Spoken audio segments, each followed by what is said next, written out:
வணக்கம். இன்றைக்கி நம்ம பார்க்க போகிற recipe egg fried rice. Egg fried rice செய்கிறதுக்கு என்னென்ன பொருட்கள் தேவை அப்படின்னு பார்க்கலாம். முட்டை 5, சாதம் 3 கப், எண்ணெய் 200 ml, வெங்காயம் நறுக்கியது 1 கப், முட்டைக்கோஸ் நறுக்கியது 2 கப், கேரட் 1/4 கப், குடைமிளகாய் 1/4 கப், வெங்காயத்தாள் 1/4 கப், இஞ்சி பொடியாக நறுக்கியது 1/4 டீஸ்பூன், பூண்டு பொடியாக நறுக்கியது 1/4 டீஸ்பூன், மிளகுத்தூள் 1 teaspoon, red chilli sauce 1 teaspoon, soya sauce 2 teaspoon, உப்பு தேவையான அளவு. ரெசிபி செய்கிறதுக்கு முன்னாடி எங்கள் சேனலுக்கு சப்ஸ்கிரைப் பண்ண அனைவருக்கும் நன்றியை தெரிவித்துக் கொள்கிறோம். அதே போல் புதுசாக எங்கள் சேனல் பார்க்குறவங்க கீழே இருக்கிற ரெட் கலர் சப்ஸ்கிரைப் பட்டனை கிளிக் பண்ணுங்கள், பக்கத்தில் இருக்கிற பெல் பட்டனையும் கிளிக் பண்ணுங்கள். அப்போ தான் நாங்கள் போடுற வீடியோஸ் உங்களால் உடனுக்குடன் பார்க்க முடியும். இப்போ எப்படி செய்யலான்றதை பார்க்கலாம். ஸ்டவ் ஆன் பண்ணிவிட்டு கனமான வானலை அது மேலே வைங்க. இப்போ வானல் காய்ந்ததும் 100 ml எண்ணெய் சேர்த்துக்கலாம். இப்போ எண்ணெய் காய்ந்ததும் நம்ம எடுத்து வச்சுருக்கிற 5 முட்டையும் ஒன்று ஒன்றா உடச்சி சேர்த்துங்க. எண்ணெய் தெறிக்குன்னு பயப்படுறவங்க செய்கிறதுக்கு முன்னாடி ஒரு பவுலில் 5 முட்டையும் உடச்சி ஊற்றி வச்சுங்க. இப்போ எண்ணெய் காய்ந்ததும் உடச்சி வச்சுக்கிற முட்டையை மெதுவாக எண்ணெயில் சேர்த்துங்க. இப்போ நல்லா கிளறி விடுங்க. இப்போ 1/4 ஸ்பூன் உப்பு சேர்த்துங்க.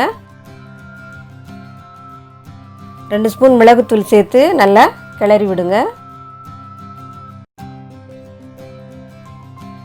இப்போ முட்டை நல்லா வெந்துருச்சு. வேறு ஒரு பாத்திரத்தில் அதை ட்ரான்ஸ்ஃபர் பண்ணிக்கலாம்.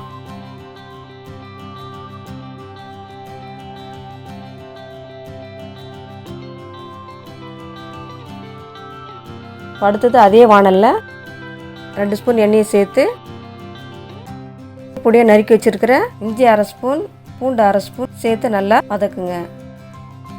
பச்சை வாசனை போகிற அளவுக்கு நல்லா வதக்குங்க. இஞ்சி பூண்டு நல்லா வதங்கிடுச்சு. நம்ம கட் பண்ணி வச்சுருக்கிற வெங்காயத்தை நம்ம 1 கப் சேர்த்துக்கலாம். நல்லா வதக்கி விடுங்க.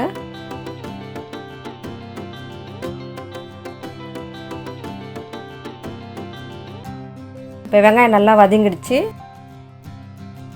இந்த சமயத்தில் 2 கப் கோஸை நம்ம சேர்த்துக்கலாம். அது கூடவே 1/4 கப் கேரட் சேர்த்து நல்லா வதக்கி விடுங்க.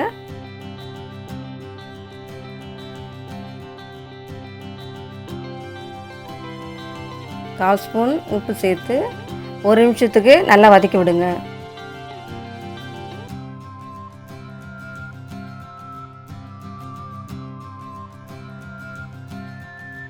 கால் கப் குடைமிளகாய்,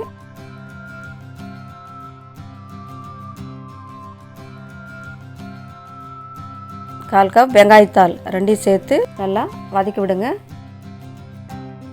30 செகண்ட் நல்லா வதங்கட்டும். ரொம்ப அதிகமாகவும் வேக வைக்கக்கூடாது. காய்கறிகள்லாம் பாதி அளவுக்கு வெந்தால் போதும். அப்போ தான் நம்ம சாப்பிடும்போது க்ரன்ச்சியாக இருக்கும். இப்போ காய்கறியெல்லாம் பாதி அளவுக்கு வெந்துருச்சு. இப்போது 3/4 பாகம் வேக வைத்த சாதம் 3 கப் அளவுக்கு சேர்த்துக்கலாம். சாதமானது குழையாமல் உதிரி உதிரியாக இருக்கணும். நம்ம அந்த காயில் போட்டு கிளறும்போது நல்ல பதத்துக்கு வரும். சாதத்தை நல்லா கிளறி விடுங்க.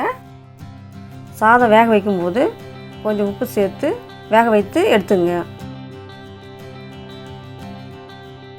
இப்போ சாதத்தை 1 நிமிஷத்துக்கு நல்லா கிளறி விடுங்க.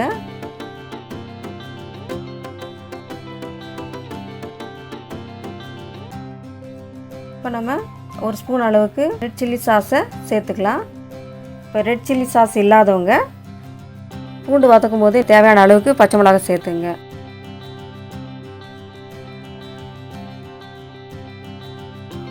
அடுத்தது 2 ஸ்பூன் டார்க் சோயா சாஸ் சேர்த்துங்க. இப்போ சாதத்தை லைட்டாக கிளறி விடுங்க.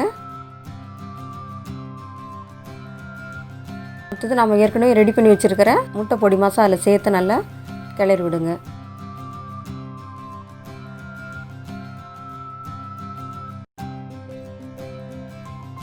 நல்லா கிளறி விடுங்க.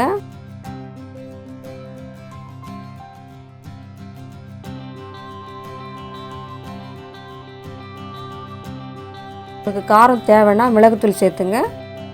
அதுபோல் உப்பு தேவைனாலும் உப்பு சிறிதளவு சேர்த்து நல்லா கிளறி விட்டிங்கன்னா சுவையான எக் ஃப்ரைட் ரைஸ் தயார்.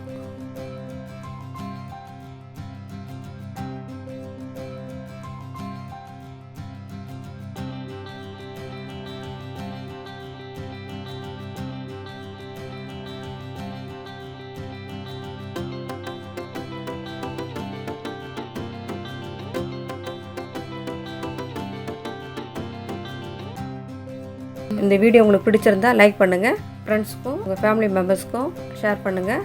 அப்படியே கீழே இருக்கிற சப்ஸ்கிரைப் பட்டனையும் கிளிக் பண்ணுங்கள், பக்கத்தில் இருக்கிற பெல் பட்டனையும் கிளிக் பண்ணுங்கள். அப்போ தான் நாங்கள் போடுற வீடியோஸ் உங்களால் உடனுக்குடன் பார்க்க முடியும். மறக்காமல் சப்ஸ்கிரைப் பட்டனை கிளிக் பண்ணுங்கள். நன்றி.